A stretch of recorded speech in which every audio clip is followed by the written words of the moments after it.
Radhe Radhe dosto, I am Nitish. Welcome to EduWorld the Limitless channel. Today we discuss a new chapter of class 9, motion. Let's start. Motion class 9 का important chapter है। हम इसमें theory के बारे में पढ़ेंगे। तो पहले सिलेबस देख लेते हैं। सिलेबस हमने सीबीएसई का ऑफिशियल वेबसाइट से देखा है। जो पढ़ना है क्या है, डिस्टेंस डिस्प्लेसमेंट है, velocity, uniform non uniform motion के पढ़ना है, एक्सेलरेशन के पढ़ना है और ग्राफ के बारे में पढ़ना और सर्कुलर मोशन के बारे में पढ़ना है। तो स्टार्ट कीजिए। सिलेबस में मैंने लिख के लाया टॉपिक टू बी कवर्ड में कि इसमें motion, distance display, speed, non और ग्राफ। ठीक है। तो मोशन क्या होती है? एक ऑब्जेक्ट को मोशन तभी कहेंगे जब अपना पोजीशन चेंज करता है टाइम के अनुसार। ठीक है। अगर पोजीशन टाइम के अनुसार चेंज करता है तो कहेंगे कि वह मोशन में है। अगर किसी पोजीशन को दिखाने के लिए ऑब्जेक्ट का हमें एक रिफरेंस पॉइंट चाहिए, जैसे कि सनराइज सनसेट होना, ये सब अर्थ के मोशन के कारण होता है। ये reference point to earth motion. ठीक है। रेस्ट क्या होता है? एक ऑब्जेक्ट या बॉडी को रेस्ट तभी कर सकते हैं जब अपना पोजीशन को चेंज नहीं करता है टाइम के अनुसार, जैसे स्लीपिंग, सिटिंग। ठीक है। अभी दोनों में हम लोग डिफरेंस देखते हैं। बहुत इंपॉर्टेंट डिफरेंस है। ये एग्जाम में पूछा जा सकता है कि मोशन और रेस्ट में क्या डिफरेंस है। मोशन में कि अपना पोजीशन जो बॉडी चेंज करता है उसको मोशन डिफिनेशन सिंपल सी बात लिख देंगे। और यहाँ पर रेस्ट क्या होती है? एक ऑब्जेक्ट को हम रेस्ट में कब करेंगे? जब अपना पोजीशन चेंज ना करता है। पोजीशन का डिफरेंस दे देंगे कि पोजीशन हमेशा चेंज करता रहता है, ये इवन फिक्स है। Example, car moving on road, a book laying on table. ठीक है, क्लियर। अब हम चीज़ को देखिए, ये इस चीज़ को समझने के लिए आप ये देखिए, जो एरोप्लेन में जो पैसेंजर बैठा होगा, यानी ये मैं, ये दोनों बच्चों के लिए हमें क्या होगा? मैं लूँगा कि ये जो मेरे हिसाब से ये दोनों बच्चों के मतलब क्या है कि मैं किस में हूँ? मोशन में हूँ। ठीक है। बट ये आइंस्टाइन सर के अनुसार क्या मैं मोशन में हूँ? नहीं, मैं रेस्ट में हूँ। तो सेम पर्सन, ठीक है, सेम पर्सन के लिए, सेम पर्सन में ये दोनों के लिए मैं मोशन में हूँ और इनके लिए मैं क्या में हूँ? रेस्ट में हूँ। तो यहाँ कहा जा सकता है कि जो मैं लिखा हूँ कि मोशन इज रिलेटिव। एक वन ऑब्जर्वर के लिए एक मूविंग बॉडी भी हो सकता है और सेम टाइम के लिए वही बॉडी दूसरा ऑब्जर्वर के लिए रेस्ट हो सकता है। मेरे के बारे में बताया हूँ। अब बात करते हैं फिजिकल क्वांटिटी। फिजिकल क्वांटिटी ऐसा क्वांटिटी मटेरियल की प्रॉपर्टी होती है या सिस्टम के जिसके अनुसार मेजर किया जा सकता है, क्वांटिटी को मेजर करा जा सकता है। जैसे एक क्वांटिटी का एग्जांपल दिया हुआ है, जैसे मास। तो मास को मेजर कर सकते हैं, 5 kg लिखा हुआ, तो ये मेजरेबल क्वांटिटी है। ठीक है। से मेजर कर सकते हैं मास को। फिजिकल क्वांटिटी कितने प्रकार की होती है? 2 प्रकार की होती है कि स्केलर होता है, दूसरा क्या होता है? वेक्टर। स्केलर जिसके पास मैग्नीट्यूड होता है, फिजिकल क्वांटिटी विच है on magnitude but not direction, scalar quantity. Where physical quantity क्या होती है? फिजिकल क्वांटिटी जिसके पास दोनों होती है, मैग्नीट्यूड और डायरेक्शन दोनों होती है, उसी को कहते हैं वेक्टर क्वांटिटी। स्केलर क्वांटिटी की एग्जाम्पल हो गया डिस्टेंस और इसका डिस्प्लेसमेंट। ठीक है। अब हम पढ़ते हैं डिस्टेंस के बारे में। डिस्टेंस क्या होती है? Actual length of path travel by object को कहते हैं डिस्टेंस। ये स्केलर क्वांटिटी है। Distance is a scalar quantity. इसका यूनिट क्या होती है? मीटर। डिस्प्लेसमेंट क्या होती है? शॉर्टेज डिस्टेंस होती है between initial and final position. ठीक है। ये भी एक वेक्टर क्वांटिटी है। याद रखना, डिस्प्लेसमेंट क्या है? वेक्टर क्वांटिटी है। इसके यूनिट भी मीटर ही होती है। इंपॉर्टेंट है। इसका डायग्राम समझते हैं कि इस बच्चा ए जो है, इसके लिए देखिए, एम को यहाँ से यहाँ जाने के लिए, ए टू बी पॉइंट के लिए इसने कितना लंबा जो भी डिस्टेंस कवर किया, डिस्टेंस होते 5 किलोमीटर दिया, 5 किलोमीटर। बट इसका शॉर्टेड जो पाथ वही है। शॉर्टेड पाथ क्या कहते हैं? डिस्प्लेसमेंट। शॉर्टेड पाथ क्या कहेंगे? डिस्प्लेसमेंट। ओके। नेक्स्ट क्या डिफरेंस की बात करें, सिमिलरली मोशन से जैसे पढ़ा, इसमें भी हम लोग डिफरेंस पे हमेशा हम जो भी पढ़ेंगे उसका 2 अलग अलग क्वांटिटी के बारे में जरूर हम डिफरेंस पढ़ेंगे। ठीक है। तो क्या है डिफरेंस में बात करें तो डिस्टेंस क्या होता है? टोटल पाथ ट्रेवल्ड होता है। ये displacement shortage distance between initial and final point होती है। ये एक स्केलर क्वांटिटी होता है डिस्टेंस।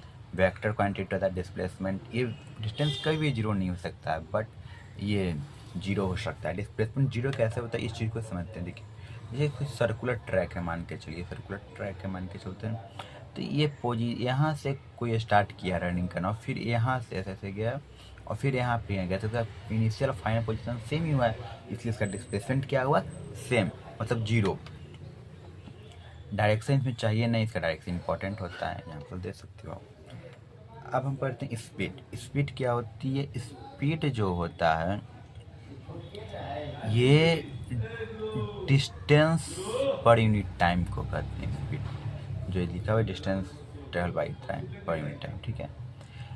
इसके SI यूनिट जो होती है मीटर पर सेकेंड, इंपॉर्टेंट है। कमर्शियल यूनिट जो होती है kilometre per hour. Average speed की बात किया जाए तो distance covered by an object with in the period of time it's called average speed. Average speed total distance by total time, ठीक है। वेलोसिटी क्या होती है? Rate of change of displacement होती है, ठीक है। स्पीड किस तरह होती है? जितनी यहाँ पर डिस्प्लेसमेंट आ जाती है, स्पीड में टाइम आती है, यहाँ डिस्प्लेसमेंट पर टाइम आती है, ठीक है। स्पीड में डिस्टेंस आती है और डिस्प्लेसमेंट में, वेलोसिटी में डिस्प्लेसमेंट अपॉन टाइम, स्पीड में क्या होती है? डिस्टेंस अपॉन टाइम, ठीक है। अगर वेलोसिटी एक ऑब्जेक्ट का चेंज किस तरह से यूनिफॉर्म रेट से हो रहा हो तो हम लोग उसका एवरेज वेलोसिटी कैसे निकालते हैं? Initial plus final velocity by 2, यानी अर्थमेटिक मीन निकालते हैं किसका? इनिशियल और फाइनल वेलोसिटी, ओके। नेक्स्ट की डिफरेंस समझ लेते हैं, ऐसे ही समझते हैं, फिर उसको बाद टेबुलर फॉर्म में समझेंगे। स्पीड बताता है कि कितना फास्ट है, अब बट डिस्प्लेसमेंट क्या बोलते थे कि वो स्पीड फास्ट है लेकिन किस डायरेक्शन में है, विच डायरेक्शन है, लिखा विच डायरेक्शन, ओके। जैसे यहाँ पे स्पीड इसकी ये देख लो, वेलोसिटी अपवर्ड है बॉल को।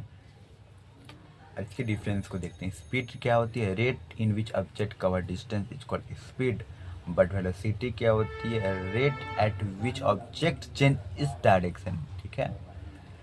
स्केलर क्वांटिटी होती है वे स्पीड, ये वेक्टर क्वांटिटी होती है वेलोसिटी। फार्मूला देख सकते हो, मीटर पर सेकंड दोनों का ही वैल्यू होता है यहाँ पर, okay.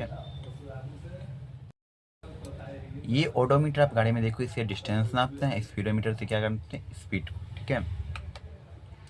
Average speed, average velocity में डिफरेंस क्या है? Average speed total distance by time, average velocity total displacement by total time, ठीक है। ये बताया चुका हूँ।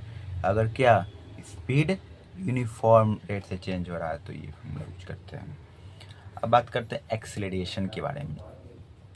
एक्सीलरेशन हम कहाँ पर देखने को मिलता है? पहली बात ये नॉन यूनिफॉर्म मोशन में बात करेंगे। नॉन यूनिफॉर्म मोशन क्या होती है इसमें देखने को मिलता है, ओके। और इसे डिफाइन क्या कैसे करते हैं? Rate of change of velocity with time, change in velocity by time is called acceleration. ऐसा यूनिट क्या हो जाएगी? मीटर पर सेकेंड। कैसे? इसका यहाँ मीटर पर सेकेंड और बाई टाइम के सेकेंड में, तो दोनों से डिवाइड में आ जाएंगे, ये मीटर पर सेकेंड स्क्वायर हो जाएगा, ठीक है। पॉजिटिव एक्सेलरेशन कहते हैं, डायरेक्शन में होता है, डायरेक्शन वेलोसिटी। अपोजिट एक्सेलरेशन कहते हैं कैसे? जब ये अपोजिट डायरेक्शंस में करता है। Notice how the red ball slows down. This is an example of negative acceleration. Now look at the smart board as I plot the data. Retardation देखते हैं। रिटार्डेशन हम नॉन यूनिफॉर्म मोशन में देखा जा सकता है जब वेलोसिटी क्या करती है? डिक्रीज करती है, ओके। वेलोसिटी डिक्रीज करती है विद टाइम। एक्सेलरेशन की तरह ही है बट ये निगेटिव एक्सेलरेशन है। वेलोसिटी डिक्रीज करती है, बता चुका हूँ पीछे बैक में। एग्जाम्पल देखिए, प्लेन लैंडिंग, ओके। अब बात करते हैं uniform motion, non uniform. Uniform motion में उस तरह इक्वल डिस्टेंस कवर करता है इक्वल इंटरवल टाइम में। नॉन यूनिफॉर्म में unequal distance travel in unequal interval of time. Speed जो होता है इसका कांस्टेंट होता है, बट इसमें स्पीड क्या होती है? वेरिएबल। इसमें एक्सेलरेशन जीरो नहीं हो सकता, नो एक्सेलरेशन, मतलब जीरो एक्सेलरेशन होता है। यूनिफॉर्म में क्या होती है कि स्पीड जो होती है वो कांस्टेंट होता है, उसे कहते हैं हम। इस कारण एक्सेलरेशन क्या हो गया? जीरो, ठीक है। Acceleration is present positive negative. Non inform motion में एक्सेलरेशन प्रेजेंट होती है। अब हम लोग डिफरेंस देख लेते हैं कि इनफॉर्म एक्सेलरेशन क्या होती है? equal amount of velocity increase in equal interval of time is known as uniform motion. Important है. Non-uniform velocity change with unequal amount. ठीक है. इसका जो ग्राफ होती है वेलोसिटी या टाइम ग्राफ कैसी होती है, स्ट्रेट लाइन, और इसका नन कर्व लाइन, किसका, नन यूनिफॉर्म एक्सेलरेशन की. ठीक है. Example object free from, free fall object example किसका है, यूनिफॉर्म एक्सेलरेशन का. और circular motion type where speed is constant and direction is change at every non uniform acceleration. ये important है, ये पूछा जा सकता है. ठीक है. अब हम ग्राफिकल रिप्रेजेंटेशन की बात करते हैं. ग्राफिकल रिप्रेजेंटेशन में पहले एक डिस्टेंस टाइम ग्राफ पढ़ते हैं. ये तो पढ़ते ही आ रहे हैं जो कि डिस्टेंस टाइम कैसे होती है. यहाँ डिस्टेंस लेते हैं वाई एक्सिस पे और एक्स एक्सिस पे हम लोग टाइम को रिप्रेजेंट करते हैं. टाइम को लिया जाता है एक्स एक्सिस पे, टाइम को कहाँ पे, एक्स एक्सिस पे डिनोट करते हैं, वाई एक्सिस पे डिस्टेंस को. जैसे ये देखिए, इसी ग्राफ को देखते हैं हम. ये एक मूविंग ऑब्जेक्ट है जो कि इसका यूनिफॉर्म देखिए, डिस्टेंस जो है स्ट्रेट लाइन ग्राफ. ठीक है. इसको क्या कहते हैं, इसको कहते हैं स्लोप. ये लाइन क्या कहते हैं, स्लोप. इस लाइन को कहते हैं स्लोप. स्लोप बराबर क्या होता है, Y by x.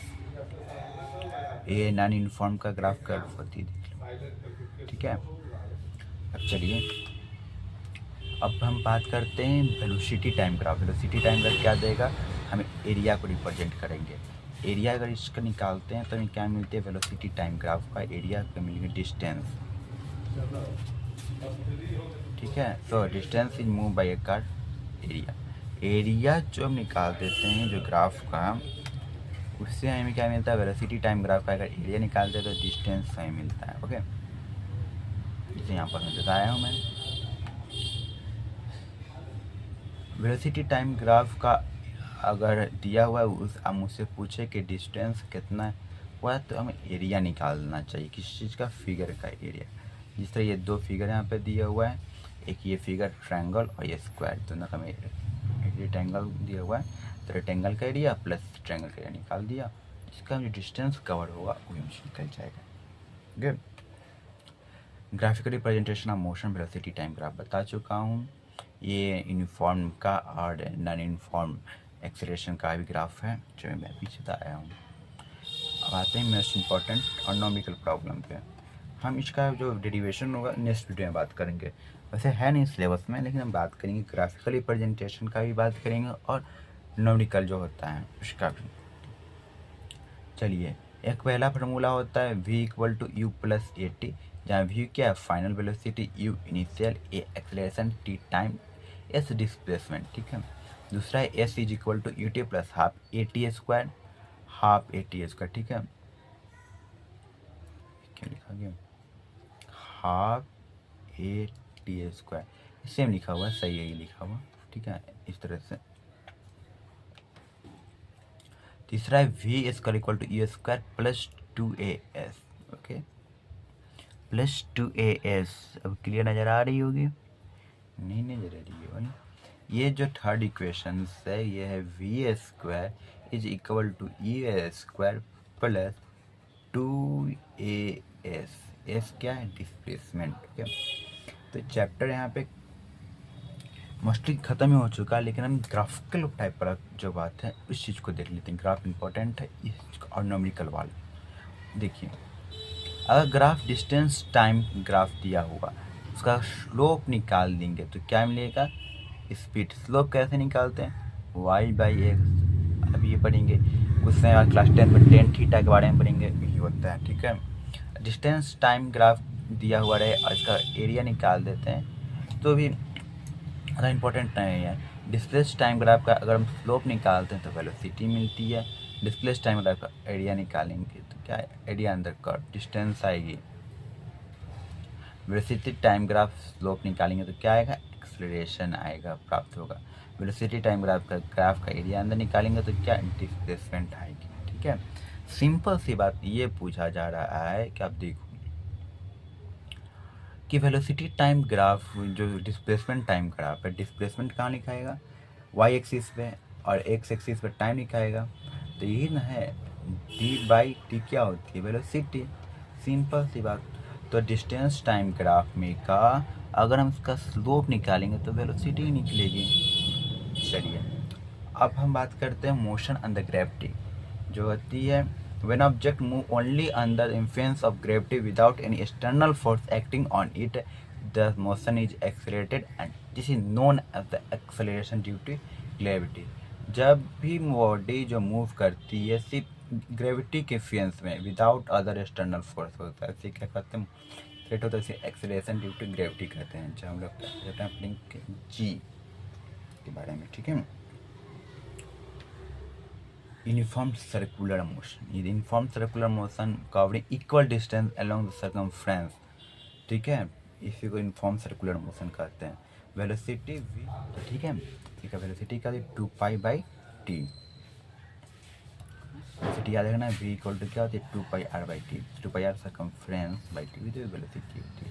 Uniform circular motion में स्पीड तो सेम रहती है लेकिन डायरेक्शन चेंज करती, इसलिए ये यहाँ पर एक्सेलरेशन का मान 0 नहीं होता। ये इम्पोर्टेंट बात है, इस बात को याद रखिएगा। चलिए स्पीड की अगर बात करते हैं तो स्पीड क्या होती है, डिस्टेंस अपॉन टाइम स्पीड होता है। Velocity displacement upon time acceleration, final velocity minus initial velocity by time. Average speed क्या होती है, total distance by total time. Average velocity total displacement by total time. अगर speed uniform rate से change होती है, ये फॉर्मूला u+v/2। इक्वेशन मोशन का पहला होता है v equal to plus, second होता है u2 + ½ का third c square equal to q square plus 2s। Uniform motion में स्पीड ये होती है, ठीक है। थैंक यू दोस्तों गो, अगर वीडियो पसंद आया हो तो लाइक करें और channel edu world the limitless को सब्सक्राइब करें। मिलते हैं नेक्स्ट वीडियो में।